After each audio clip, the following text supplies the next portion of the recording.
Hey guys, welcome to Tech Team channel. Hope you're doing well. In this video, I'm going to show you how you can use a VPN on Discord.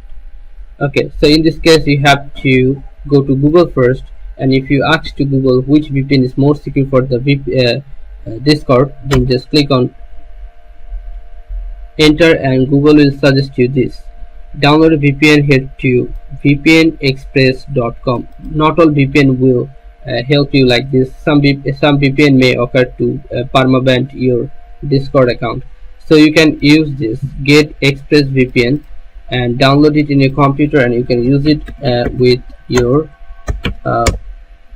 Discord account. So it charges after click on ExpressVPN, go to ExpressVPN, and you will find it for risk-free trial.